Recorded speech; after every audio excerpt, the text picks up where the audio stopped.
We'll get started in about 30 seconds if we can just get folks to come on in and have a seat.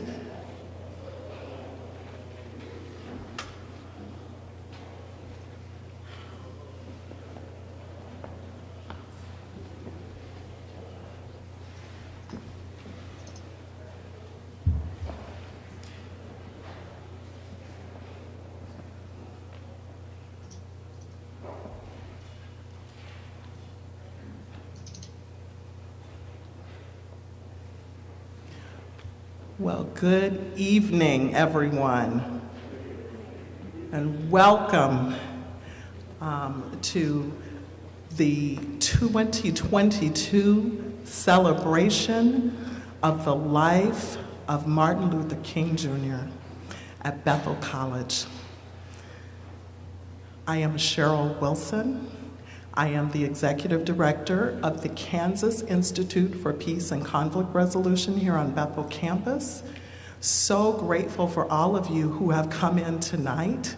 I think the weather gods are with us a little bit because it's not too cold out there, and we've had a pretty mild day here in North Newton. For those of you who are joining us on the live stream, we've just experienced a lot of storms and inclement weather around the country, but here it is nice tonight. I want to take you back to 1960. In this very room, it gives me chills to think that Martin Luther King spoke here. It was before 1963 when he gave his famous "I Have a Dream" speech. And if any of you have heard that speech, you will know that some of the parts of that speech that he gave for that occasion were given here at Bethel first.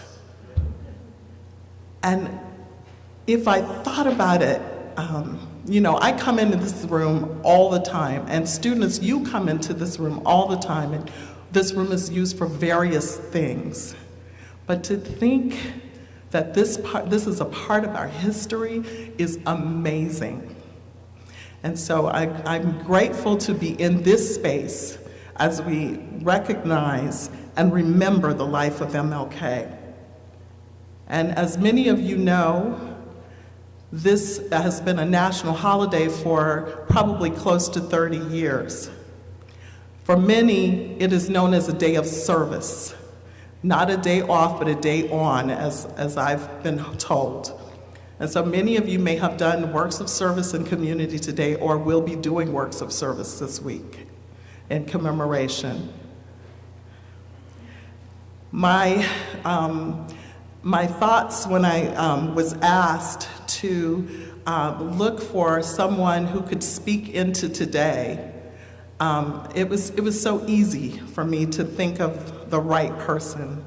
And tonight you will hear from Jasmine Elise's story, who is tonight's MLK lecturer. You will learn more about them later, but I will say this is someone that is on the forefront of the restorative justice movement in the United States, and is someone that I am grateful to not just call a colleague and a friend, but in a lot of ways, for me, Jasmine is like family. So with that, I will pass it over to Michael Unruh to deliver our prayer.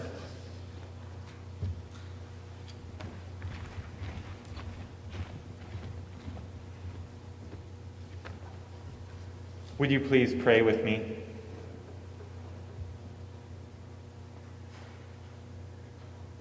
God of justice, love, and peace, we thank you for this time that we can share together this evening. We thank you for each person gathered here on this campus, and we thank you for each person who is watching on the live stream. We thank you for the collaboration of the Bethel College Student Life Office and the Kansas Institute for Peace and Conflict Resolution for their work in preparing this meaningful evening for us. We're grateful especially for Jasmine's story and their presence here in our community today. Thank you for the opportunity to have her speak to this campus, for their gifts of speaking and leading. God, this evening we seek to honor the legacy of Dr. Martin Luther King Jr., a person who showed us a nonviolent way of battling injustice, yet was forthright, direct, active, and resisted systemic oppressive powers. May we continue that legacy today and every day. We ask that your Spirit work among this gathered body and within each of our hearts as we listen and engage what Jasmine has to share with us this evening. We pray a special blessing on Jasmine's work in their efforts to bring your justice through their spoken words and experiences. We ask that you open our ears, minds, and hearts to the truths, discomforts, calls to action, and other thoughts Jasmine has to share with us, and give us courage to carry those from this place out into your world, as individuals and also as institutions and communities. Amen. This time I'd like to welcome Eva Lapp up to the podium.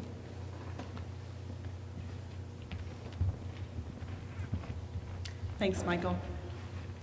Hello and welcome. My name is Eva Lapp, and I am the Director of Education and Training at KIPCOR. As we convene in this space, I'd also like to invite you to join me in a land acknowledgement. We invite you to recognize that the land we are on today that we call Kansas has been home to many people, including many indigenous peoples of North America. The Arapaho, Cheyenne, Comanche, Kanza, Kiowa, Osage, Pawnee, and Wichita are all peoples that are native to present-day Kansas. Following 1830, more than 10,000 other indigenous peoples were forcibly moved to Kansas as non-native peoples colonized the eastern part of the continent. Today, Kansas is home to 4 federally recognized Indian reservations: the Iowa, Kickapoo, Potawatomi, and Sac and Fox.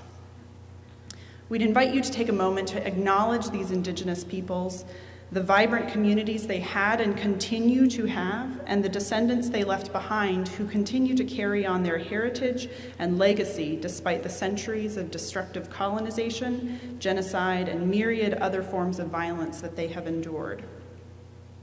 We also invite you to recognize that acknowledging this history is not an end point, but rather a starting point for better understanding ourselves, our history in this place, and in transforming the way we do our work and engage with the world. On this day, as we remember the life and legacy of Reverend Dr. Martin Luther King Jr. and other civil rights activists working tirelessly towards racial equity, let us also remember our unique context. We can't do our work or engage in our studies in a vacuum. So we invite you to recognize the land you're on and the people and history that exist alongside it. And now I would like to invite Josue Koidik up to give our welcome from the student body.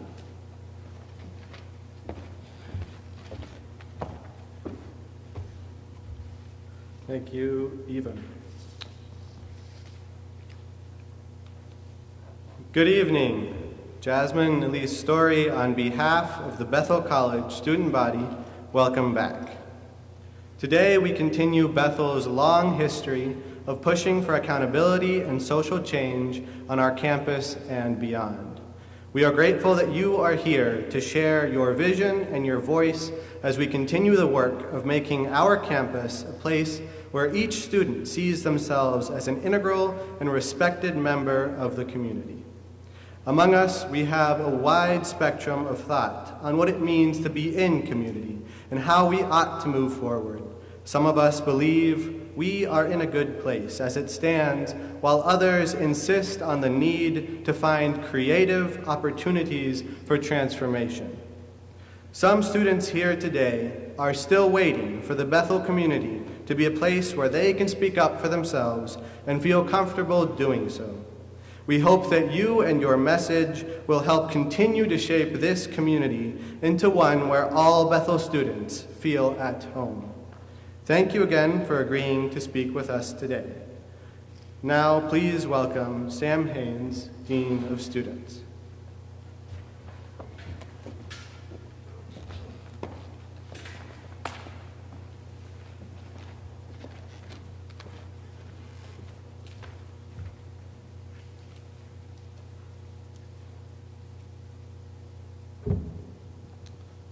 Got to get it together.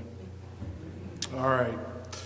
Greetings, faculty, staff, students, and our neighbors and friends from Newton and the North Newton communities. My name is Sam Haynes. I'm the Vice President for Student Life and Dean of Students.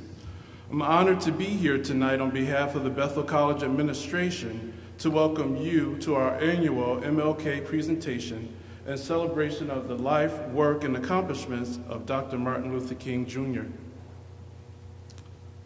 Like Cheryl, I was thinking this morning about what it must have been like to have Dr. Martin Luther King speak right here in this very hall. So I'd like to pause for a moment and ask, because I asked this a few years ago, is there anyone in the audience who just happened to have been here that day? Yes, there is. Let's give him an applause.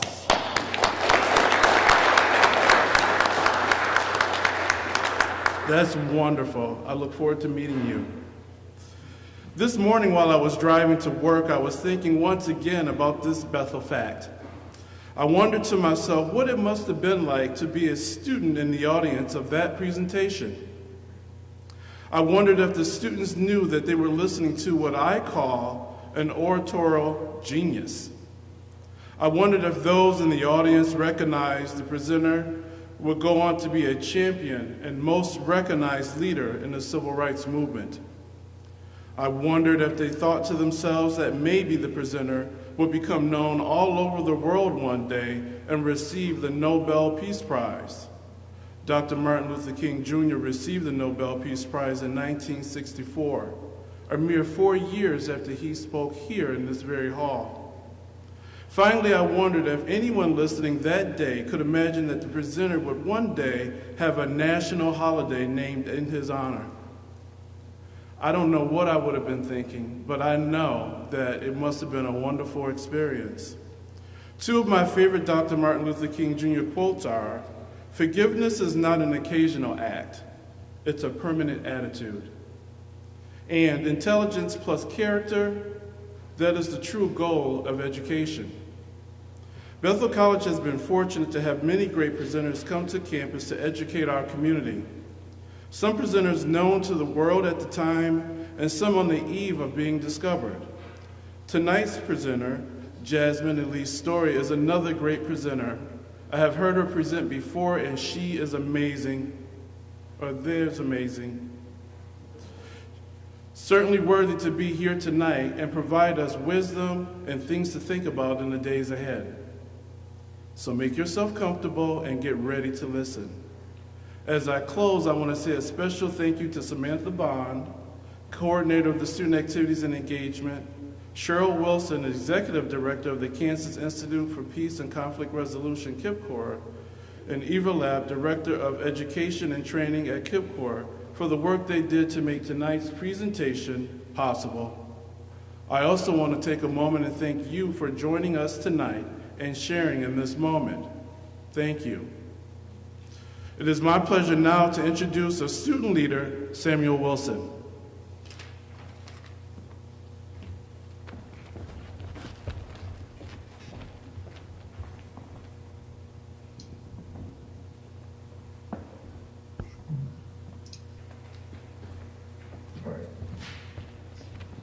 It is my honor to introduce Jasmine Elise Story. They are an international restorative justice facilitator, doula, and the co-founder of Honeycomb Justice and Freedom Farm Azul. Named one of Vice's 31 people making history by creating a better future, they are dedicated to human rights activists with a decade of experience working in the voluntary sector. As the former Deputy Director of Social Justice and Racial Equity for the Office of the Mayor of Birmingham, Jasmine co-led the launch of the state of Alabama's first government-sustained women's initiative. This decentralized movement aims to interrupt the cycles of harm plaguing Birmingham's women, children, trans, and non-binary folks. After the completion of their MA in Human Rights at the University College London, they are currently completing their PhD as a third-generation Tuskegee University student. They're also a personal friend and mentor of mine, and I hope you all enjoy what they have in store for you all. Now please, give Jasmine Elise Story your warmest Bethel welcome.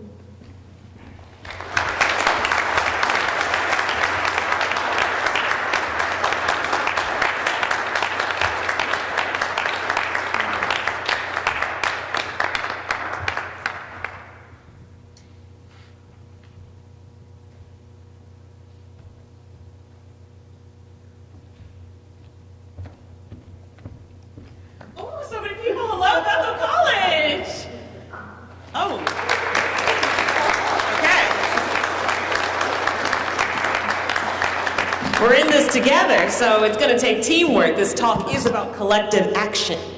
It's so wonderful to be with you all. It's so wonderful to be back here. My name is Jasmine Elise Story. You may call me, as my family calls me, Jazz. My pronouns are they, them, and that's what dignity looks like for me in this space. I'm so honored to be here to speak with you, to share with you this lecture, this conversation, not only because it is probably the most rooted conversation in self for me of late, but also because I think there's something unique about this space, about the possibilities of this space and this history that I trust this conversation we're about to have should hit a little bit different than if I were to present it anywhere else in the world. And so let's get started.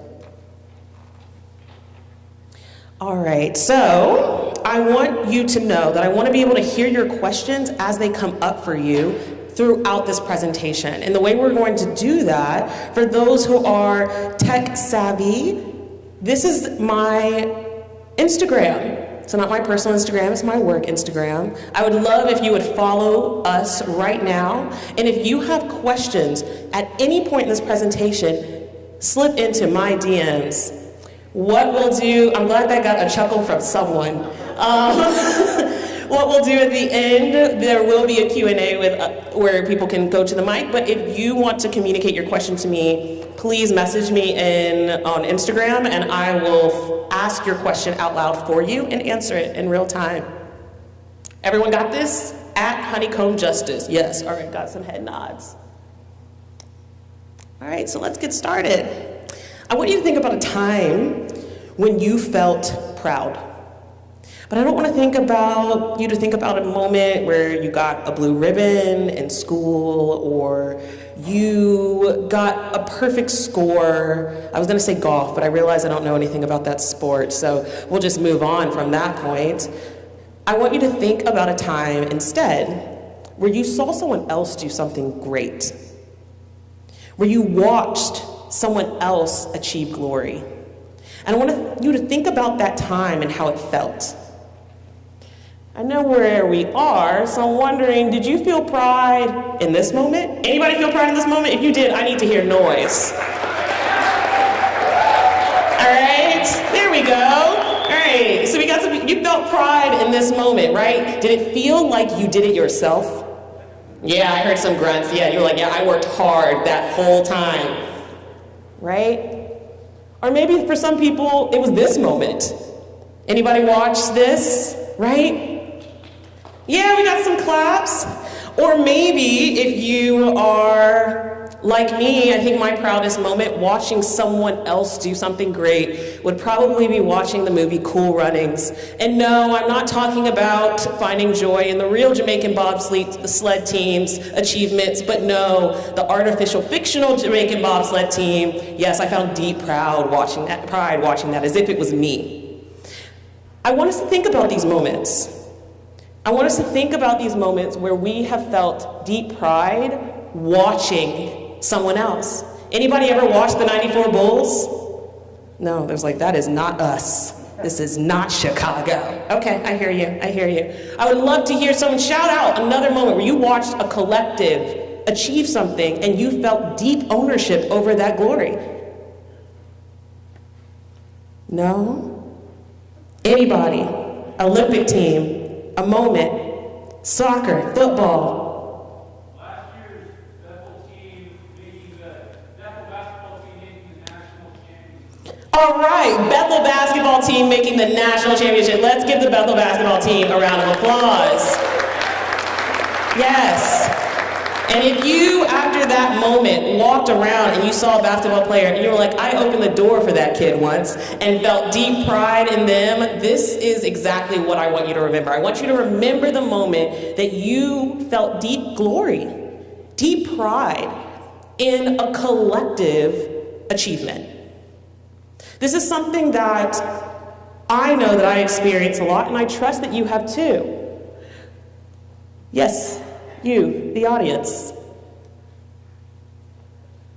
So I want to share with you this quote that's going to really bring us into our conversation about collective accountability, right? We were just talking about collective pride.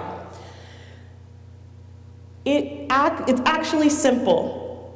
If you can feel pride in things you didn't personally take part in, then you can feel shame in things you didn't personally take part in. Some of you are motivated to make this hard, but it's only hard because you want the glory of our history, but not the burden. This beautiful quote comes from the founder of the 1619 Project and Pulitzer Prize winner, Nicole Hannah-Jones. In this quote, when I saw it, it shook me because I realized I do that all the time. I take collective pride in other people's actions all of the time. I didn't need to be an athlete because my siblings were. Those championships were mine. I don't need to know anything about golf to cheer on Tiger Woods and take that win also as mine, right? But when it comes to the second part, it often gets very hard.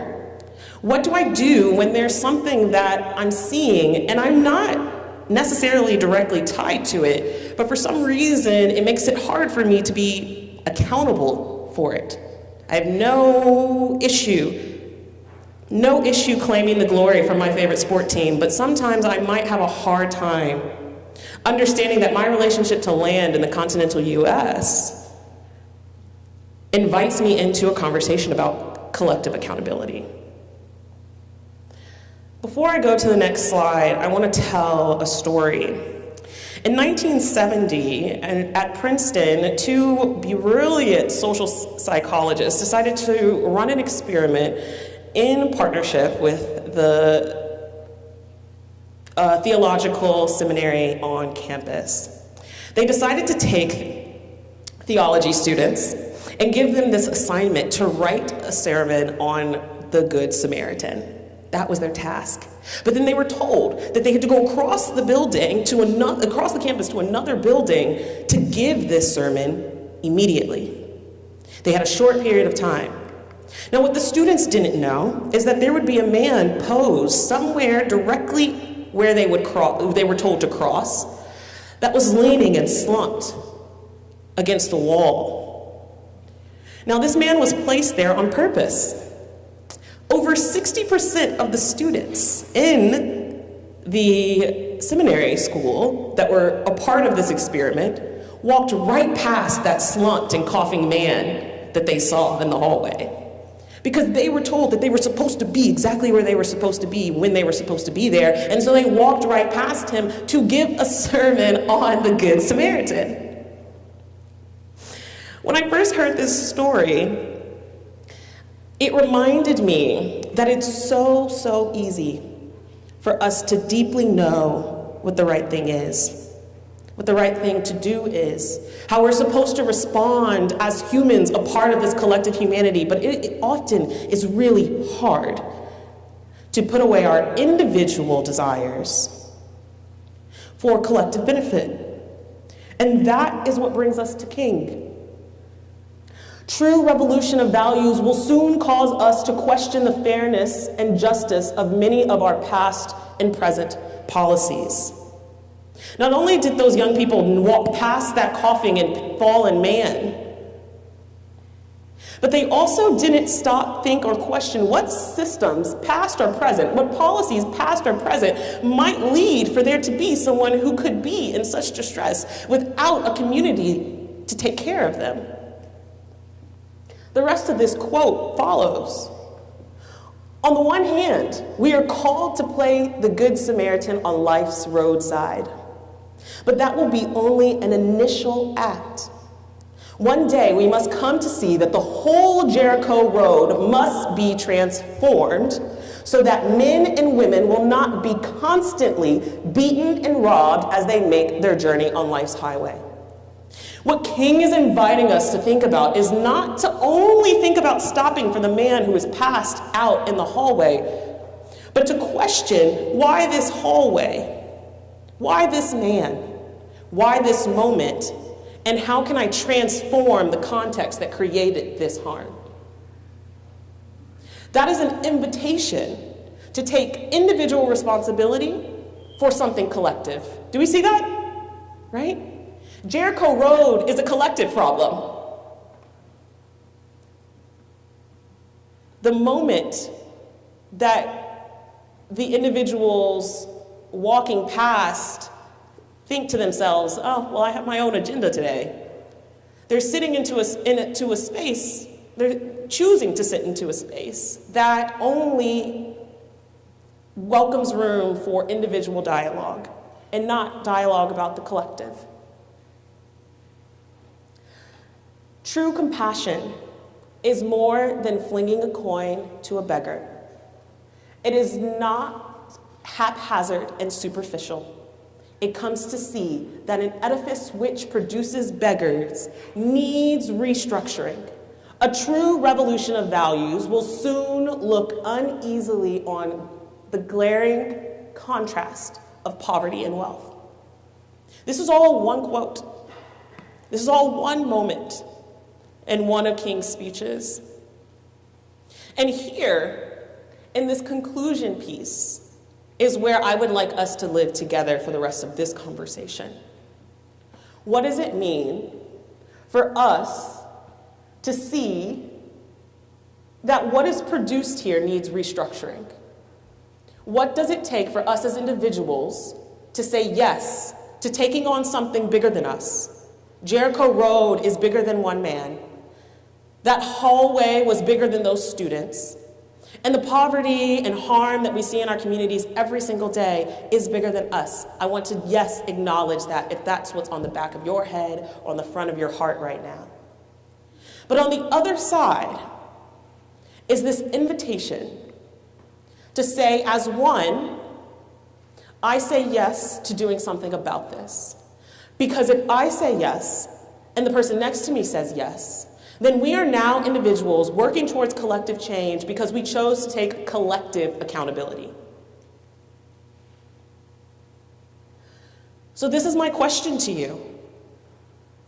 This is how I also inquire to self.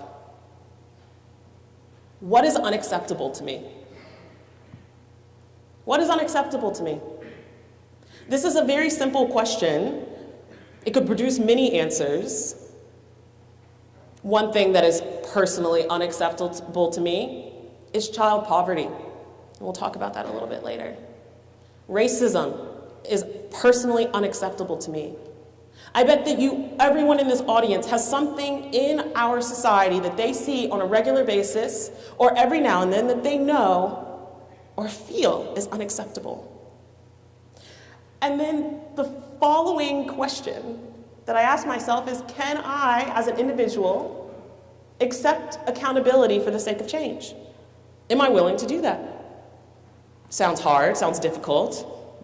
Not my day job. I know a lot of people feel like, oh, that's for heroes choose to be heroes. Heroes choose to go into professions where they can care for people. But history actually shows us that the greatest change, the greatest moments through all human history was made up of a bunch of individuals who were fed up, who felt that what they were seeing was unacceptable.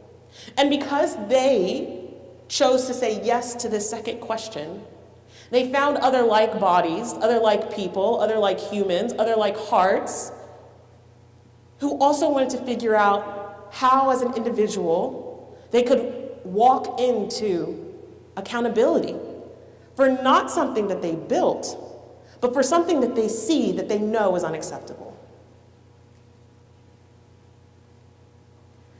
For some people in this space, the violence towards indigenous communities in the continental US is that thing that is unacceptable. For some people in this room, the first thing to come to mind might be structural racism and structural violence. Maybe the first thing that comes to mind when you think about what is unacceptable is the structural violence and impediments to our disabled brothers and sisters and siblings.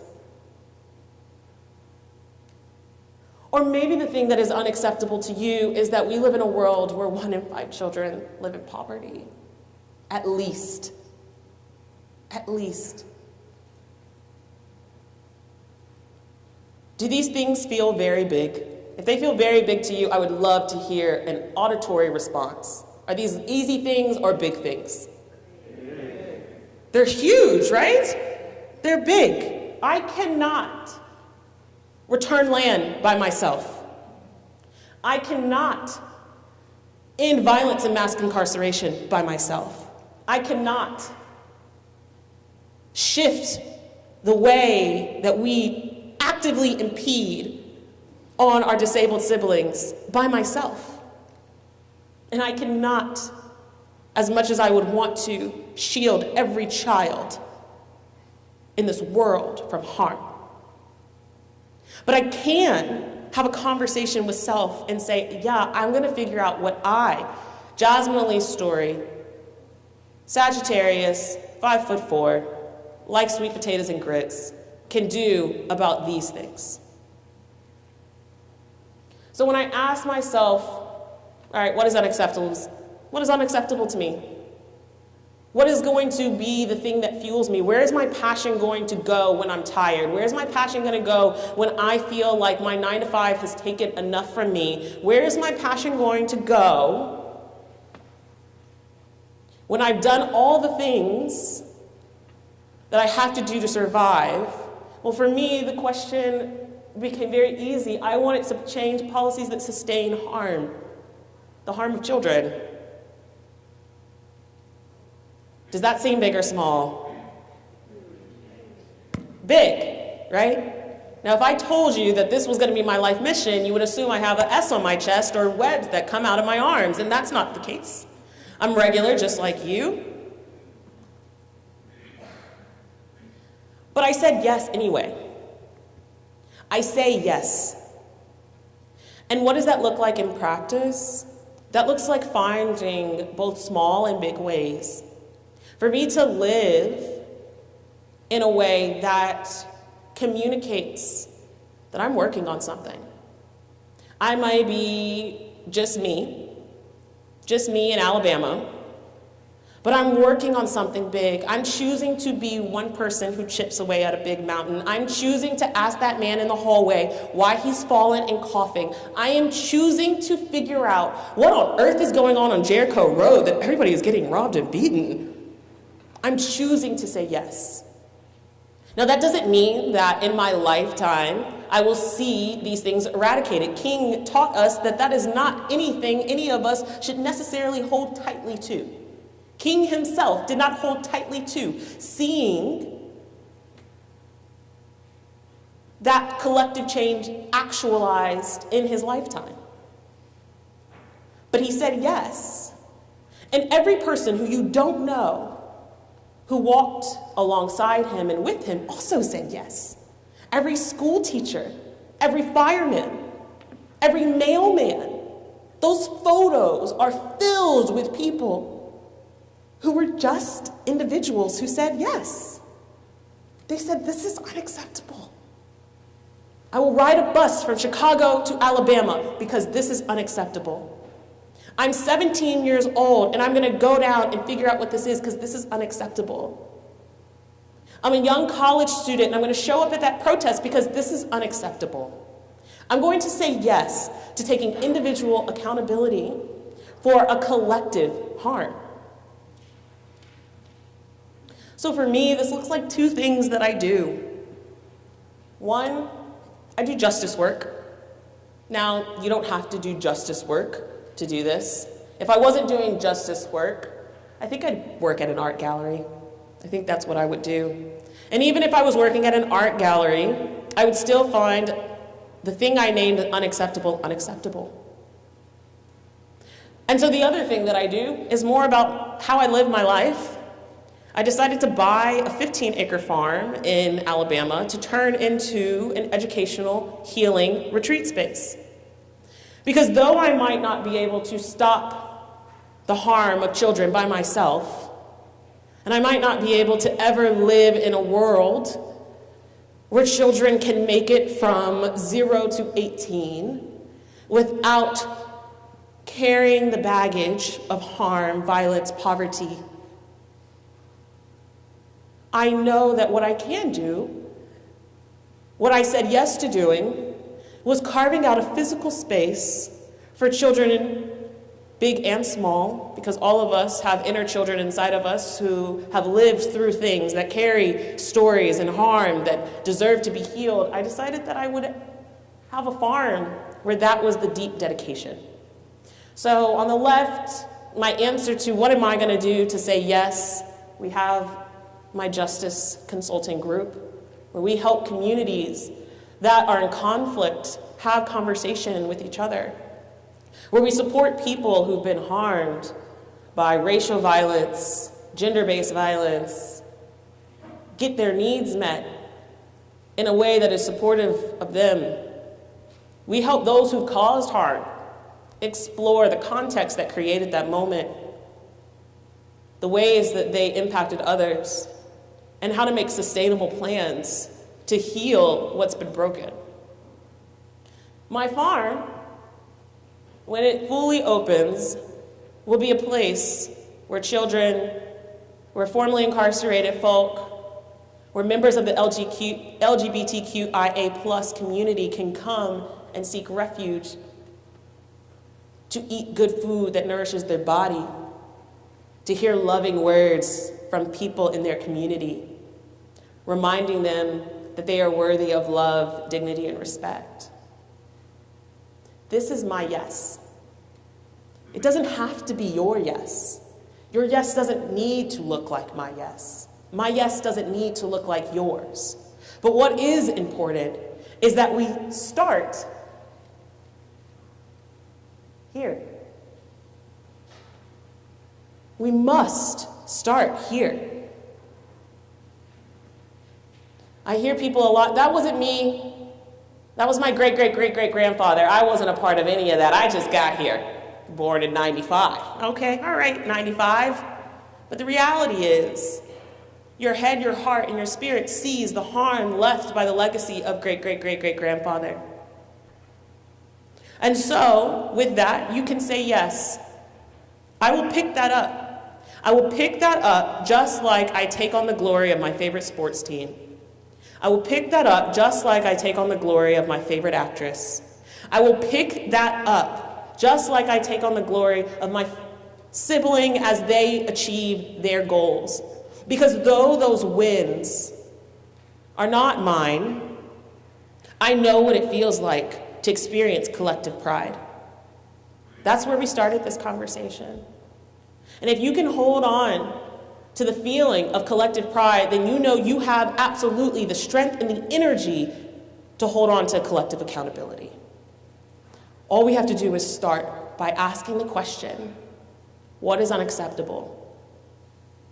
And then when we find our answer, the next thing for us to do is to figure out if we're willing to accept accountability for it. It's going to take all of us to see the changes that we want to see in this world. We might as well start with imagining, naming, and calling out what is unacceptable so that we can figure out what our individual journey is, starting today, starting tomorrow, and how do we say yes in everything we do. You don't need big projects to say yes. You just have to have the willingness. Because all of these things are unacceptable, and our world is full of more.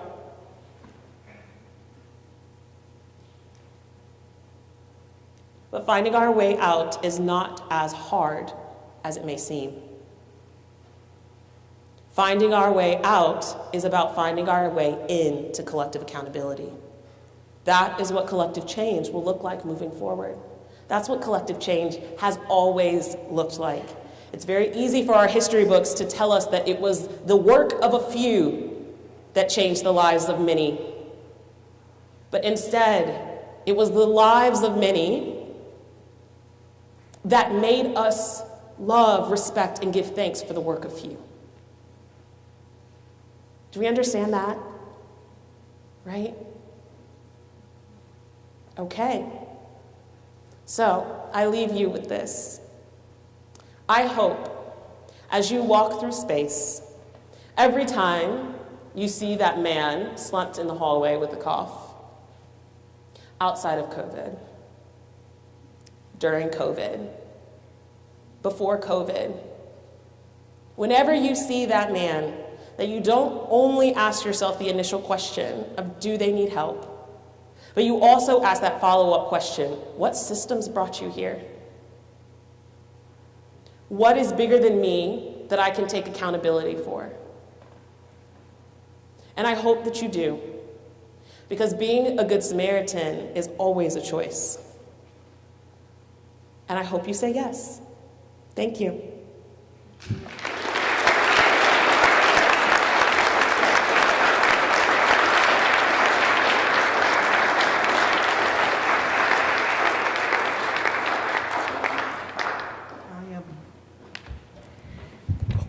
So I know that some of you may have questions, and we have a mic up here in the middle of this aisle here.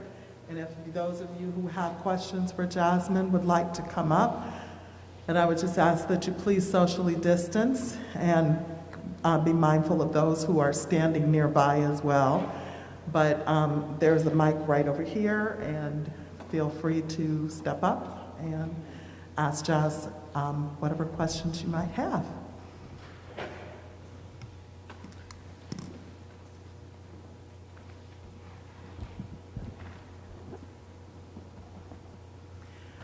I have a question that I would like to start the conversation anyway. I will ask. So I have known Jas over these years where I've known you since 2015. And let's just say I have gone around the country with the different places where you've worked and different efforts that you've been involved in, but I did not see the farm coming. And I just wonder if you could give us a little more context where, you know, I think for some of the folks who are in this room, being in a rural community, being in a farm community is not something foreign. But let's just say, I don't know that people would necessarily equate you with a farm. And so I would just like to hear a little more about that. Thank you. So my relationship to the farm and farming, I think for many of us is intergenerational, despite my relationship to land. So it actually starts with my great-grandfather, who was the first to purchase land on my maternal line, and my grandfather's family bought land in Arkansas and farmed it. Was known as the watermelon man in town, had the best watermelon around. And so growing up, I always knew about the farming. My great aunt ran a pick and pay, but my relationship to land was deeply disconnected. I wasn't a farmer. I did not see my relationship to land as active. But I found myself, as I got older, in need of outdoor space, in need of healing space, in need of space for me to be one with nature that also felt safe. Growing up in Alabama, public parks, trails were not places that we were told were safe for us as people of color. They were not places that, as a young person at the time, female-bodied and socialized as a girl, to be by myself in nature because of the risks communicated to me. And so my disconnect was large. So reconnecting to land became something that was inspired by my slow reintegration into natural spaces. As I started to reap the benefits of it for myself, I realized that this was something I wanted to give everyone. Everyone should have access to what I was gaining access to. Everyone should be able to walk around and pick things right out the ground and put them right in their mouth and enjoy the gifts that the land has to give. And so when I moved to Alabama, I was working in government, and in government, under the crunch of that, my role in social justice and racial equity, as well as peace and policy, I dealt with a lot of sad and sorrows, watching a lot of collective harm, and I, as an individual, found little place for refuge. And so I decided that I would build it. I would create a space that I knew I could be safe and enjoy nature and enjoy trails, and that others could be safe and enjoy nature and enjoy trails and enjoy the food of the property. And so that picture on the right is actually the layout of the farm in future. A lot of the things on here are already here. We have the 3 cabins already, but we're building out the fields and the Eco Dome, which will be the outdoor-indoor classroom. And so this became my side project. This is just one way that I chose to say yes to a problem that I saw in Alabama, which was access, and a lot of that harm being historical violence. And choosing to say yes for something that I'm not accountable for. I am not responsible for the structural and historical violence that happened in natural spaces for people of color in Alabama, but I did say yes to doing something about it, and that's what the farm is. Thank you.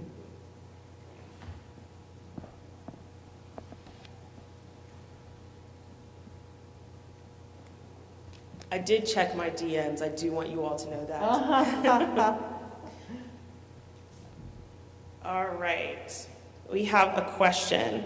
There are so many big problems to tackle. How do you know which one you want to work at first? Thank you so much for that question. I think you go where your heart hurts the loudest.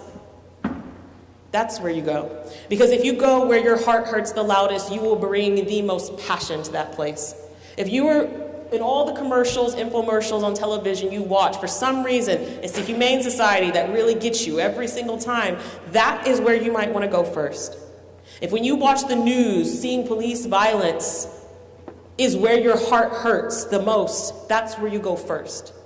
You go where your passion will continue to be fed by your yes. That's where you go first. Ever since I was little, people being harmed by other people specifically was something I could not stand. I felt it in my body. At one point in high school, before I had restorative tools, so I was very punitive as a high schooler. My high school teacher called me and my sister the Donnas, like Dons in the Mafia, because we walked around policing the school from bullies, as if that was our job. I have better tools now. But I can say that what is consistent throughout all of that is that my heart always hurts when other people hurt other people. So that's where I go. But where you should go is where your heart hurts the most. We have another question. What's your advice to someone who wants to say yes but doesn't know where to start? These are really great questions, and I love that they're layered like this. My advice for someone who doesn't know where to start: ask the people who are already there.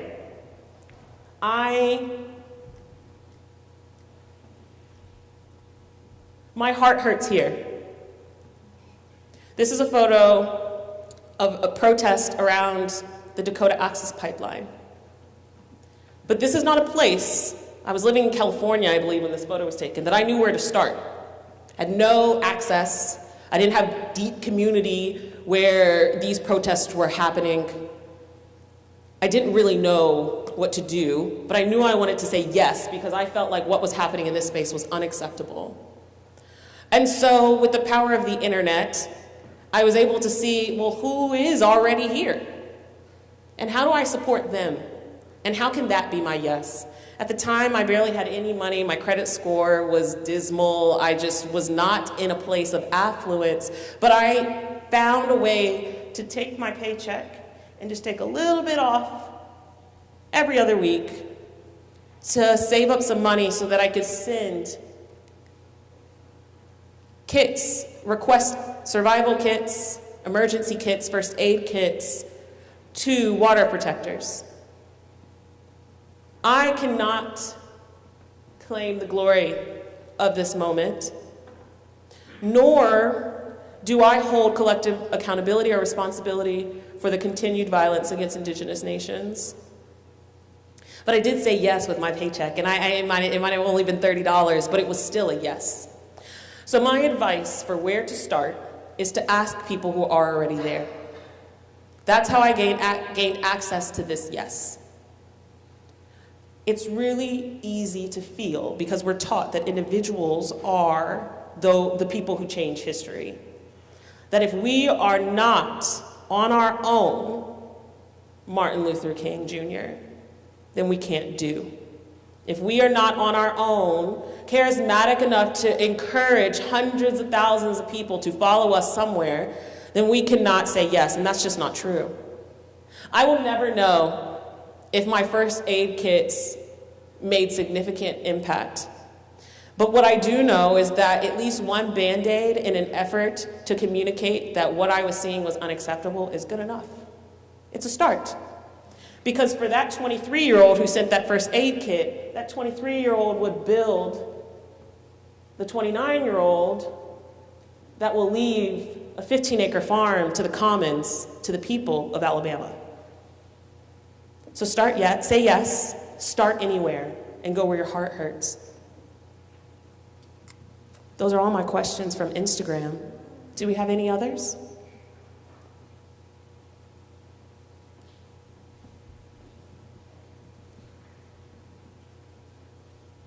Yeah. Shout if you I can hear you. When you take into account the consequences of saying yes, how do you learn to say yes? You might have a job and you might have to quit your job. How do you learn? Is there like a summary of the process? Thank you. I'm going to repeat the question so everyone can hear it. The question is, when you consider the consequences, the impact of saying yes, how do you then make that decision? Correct? Did I grab that right? Okay.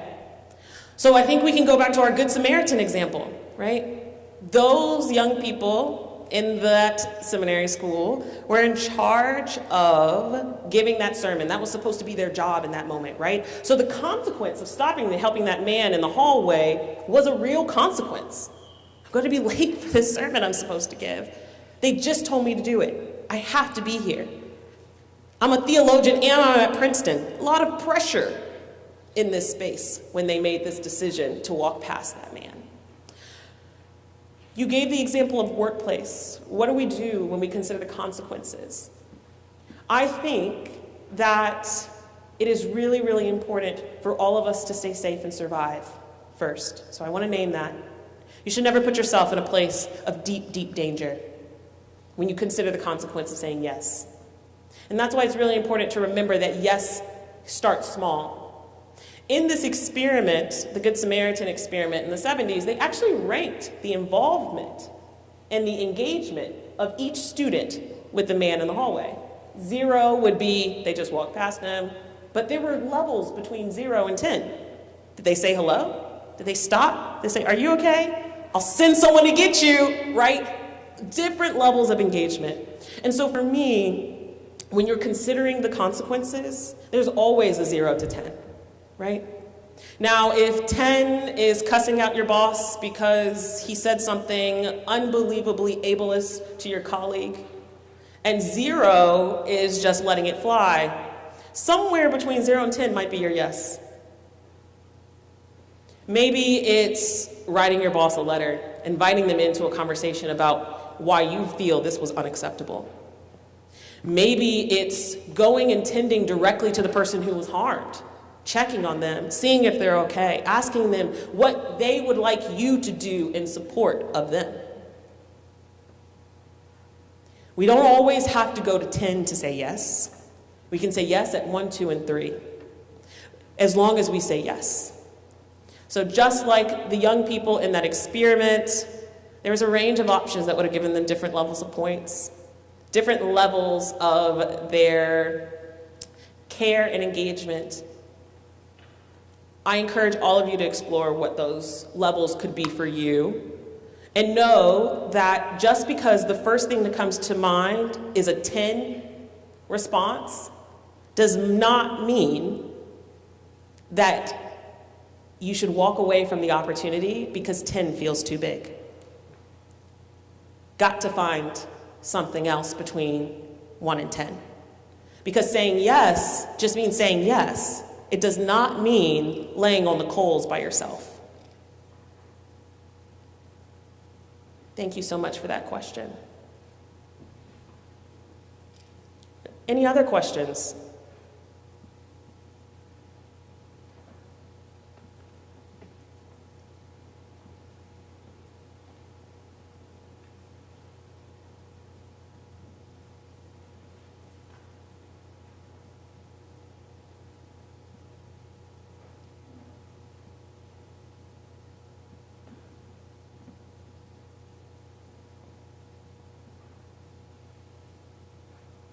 Okay. I'm going to check Instagram one more time. Oh, lots of questions. I did not refresh. Oh my goodness. So that's on me. Despite what I look like, I'm not Gen Z. Okay.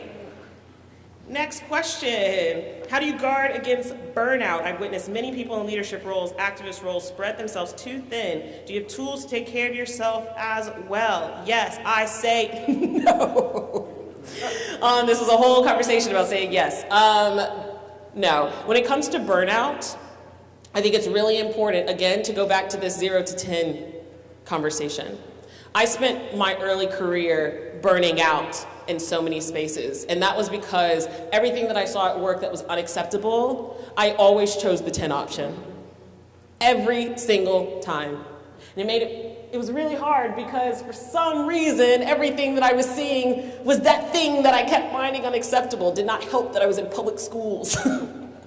So I always chose the 10 option. And the reality is, these are battles of not only decades, but centuries. We have a lot of work to do.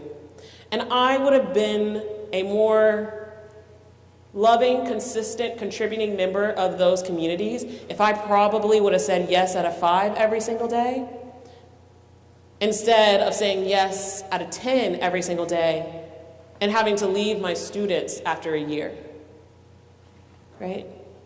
So for me, I think it's about being consistent in what is unacceptable to you and being strategic in how you address it. Take your time. Okay. Next question. For everything that I may think is unacceptable, someone else may find acceptable. Therefore, I could be taking accountability and working towards collective change, where there could be another group working towards collective change against me. How do you handle situations that may seem like every time you take 1 step forward, you're getting pushed 2 steps back? Anyone who knows me knows that I am a very proud nerd, and I am a huge fan. I love that I got a head nod for that. That was magical. I am a deep fan of Star Wars. And when I get exhausted with movement work, I watch Star Wars. Why? Because Star Wars reminds me that none of this will be done in my lifetime. Star Wars reminds me that this is a battle that will last, and that there will always be an empire. There will also always be a rebellion. And so for me, it's not about worrying about 2 steps back. Because what your children and the children after you will remember is that you chose to walk. Right? You chose to say yes. I trust fighting in World War II was very hard for my great uncle. I trust there were days that were exhausting. I trust there are things that will never ever be shared. But I also know that I have deep pride because he said yes.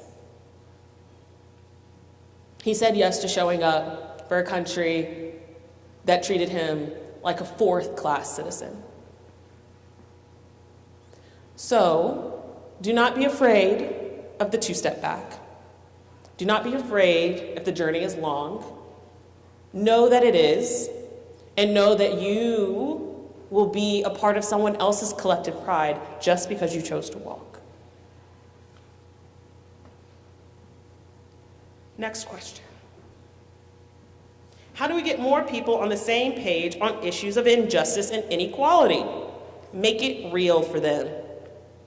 Make injustice and inequality real for them. How do you do that? Invite them into storytelling about times when they have been harmed. There is not a person on this earth who doesn't understand what injustice and inequality feels like. What needs to be traversed is an understanding that that feeling in a moment, in a microcosm, in kindergarten, is something that is exacerbated, compounded, and forced upon different groups in this country on a regular basis. Inviting somebody in to storytell so that they can remember that injustice is unacceptable to them, and then highlight to them, well, what is it actually that's keeping that thing they now feel is unacceptable going? I know that that feels very simplistic, but I want you to know that you would be really, really shocked. You'd be really, really shocked to see how easy it is for someone to actually make that leap. If you make it real for them, if you invite them into their own experience, right? Not invite them into your experience, not invite them to the experiences that they've already rejected are true, right? If you're talking to someone who struggles to believe that this type of social inequality exists, then sharing experiences about others might not be the thing. Invite them into a conversation with self. Invite them into that place where they were in 3rd grade and they've never gotten over what was said to them on the playground. Invite them to the moment that they experienced harm themselves, and then show them and explain to them that actually that experience you felt for 30 seconds, for 3 minutes, for 2 weeks to a month is a lifetime, exponentially and compounded on individuals in this country on a daily and regular basis. Thank you for that question. Next question, and there's one more. How do you approach and teach someone of color respect when you don't understand the culture of their lack of togetherness? Togetherness meaning them living in the uncomfortable. So what's really important about this, how do you approach and teach? So it's really important to remember that it is not our responsibility to force our understanding of concepts like respect or togetherness on others. These kind of concepts do not belong to one group of people. If you are a part of one affinity group and you're talking to another affinity group and you feel like for some reason there is a disconnect between the values that you hold and the values that they hold, then really the question is, what about my limited scope doesn't open my eyes and heart to the idea that this group has their own concepts of those same values? What will it take for me to open my ears to, instead of trying to teach other people, but to ask them, well, what does this look like for you? I see people coming into schools, particularly urban schools, all of the time, trying to, quote, culturally correct what they feel are adverse behaviors. And they might come into space and be like, oh, there's no care. These kids don't care about each other. They don't have a culture of care. They don't have a culture of love here. They don't have a culture of respect. These kids don't respect anyone. But any educator that has been deeply, deeply close to students knows that when you open your ears, your eyes, your heart, and you ask them to tell you, to show you what these values and concepts look in the community, they are there. They exist. You might not recognize that that little kid who just passed that bag of chips over to that other child is showing togetherness, care, and respect. You might not understand that when that one student stood up and spoke back to the teacher, even if they called that teacher out of their name, that them defending the student next to them was one way that they are performing, communicating, and showing love, care, and respect. Now, if we feel like communities, individuals, people need different tools to communicate those things, the best thing for us to do is to model it. I don't have to teach anybody about respect, love. I didn't have to teach you about collective accountability. I showed up today, and that's me performing and practicing collective accountability. You watched me do it. So even if none of this landed, at least you saw me do it. And so when it comes to respect and talking across groups, talking to communities, we should never assume that any community doesn't have the same values that we do, that any community needs us to teach them these values. Instead, we need to sit back and figure out how to listen more deeply. Our last question. What if nothing in your heart hurts? Change doesn't happen. For some, because of comfort zones, sometimes when you're not affected by something, you truly don't feel it, or there's no need for radical change. We do not see the world as it is, but as we are. Can you share some words of wisdom on this? Well, you're right. You are absolutely right. Not all those photos that I showed hurt everybody's heart the same. Not all those photos, everyone in this room, I trust, feel, are something worthy of running out into the streets and addressing today, tonight, and tomorrow. Comfort does impede change. For the young person who just sent this to me on your phone, I want you to know you're brilliant. Comfort impedes change. That's why it's so important, though, for us to take in things that make us uncomfortable, for us to be in spaces that make us uncomfortable, so that we can see or feel what is unacceptable, what no longer can stand. But comfort does make that difficult. And by difficult, I mean comfort is the product of others' discomfort. Comfort is the product of others' discomfort. When we're talking about systems and structures, comfort is the product of others' discomfort. And so, if you find yourself with no answer to this, I really encourage you to think about why. Why am I comfortable? Why am I okay with this? Why does nothing enrage me? Why does nothing in this world make my heart hurt? And it might be because out of all the identity groups that I just shared, children, you might live somewhere where your comfort is not only created and sustained, but also deeply informed by others' discomfort.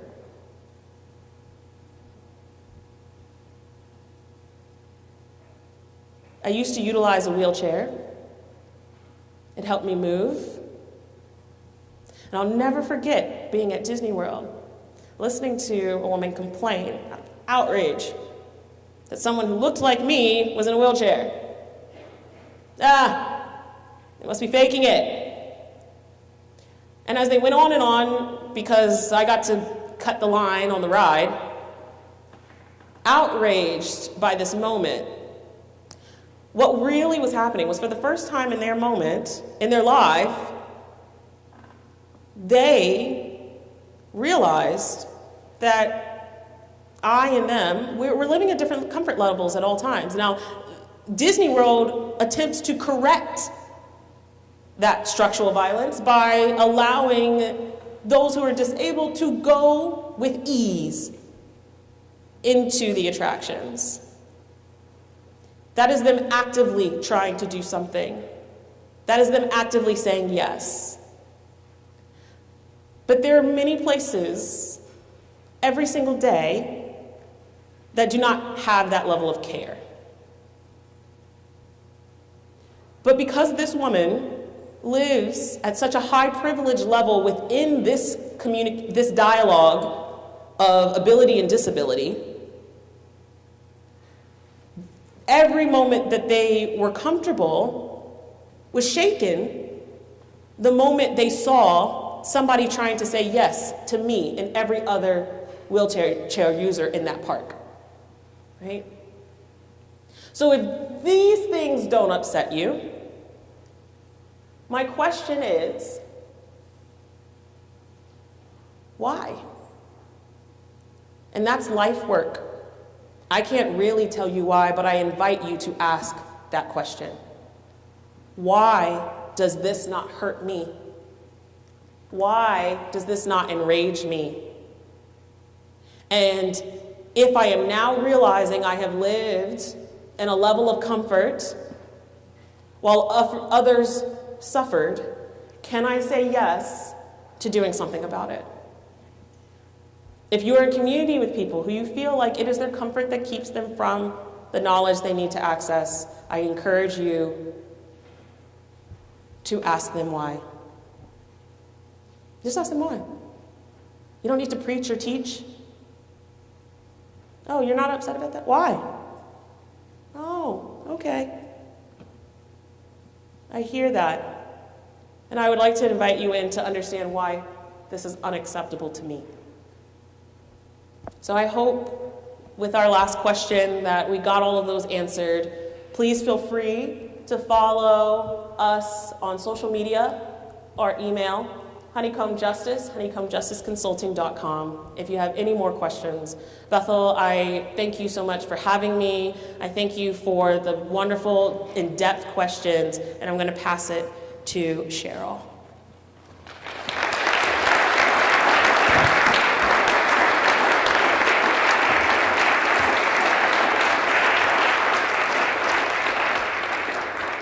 This has been a wonderful evening. I just want to just say a few thank yous. I know that many of you are Bethel faculty, staff, students. So grateful that you came out and spent the evening with us tonight. This is another time where we can celebrate the accomplishments of those who have been a part of this community, those who are carrying on the legacy of Dr. King, just by the ways that we are showing up tonight, the ways that we have been working in our communities, the ways that we choose to say yes, as Jasmine pointed out. And in that, I think about some of the ways that Dr. King's words stay with me. And I hope that we think about the ways that we can take this collective action. One of the things that Dr. King shared is change does not roll in on the wheels of inevitability, but comes through continuous struggle. And I think Jasmine talked very eloquently about that tonight, that we may not see the evidence or the fruits of the changes that we are working hard and toiling in, but it will come. And so with that, I thank Sam Haynes, Sam Bond, for Student Life coming, just asking KIPCOR to partner with them on this night. And KIPCOR, we enjoy bringing people who speak to the values that we hold as an institution. And I believe that Jasmine spoke so great tonight on a lot of the things that we hold dear in the ways that we think and do in this institution. And so with that, I thank the Bethel administration for the ways that they undergird many of the things that we get to do. So once again, I ask that you give a hearty thank you, a hearty Bethel thank you to Jasmine Story for coming all the way from Alabama to be with us in this time of COVID, to inspire us once again and to lift the name of Dr. Martin Luther King for this historic occasion. So give your warm thank you to them.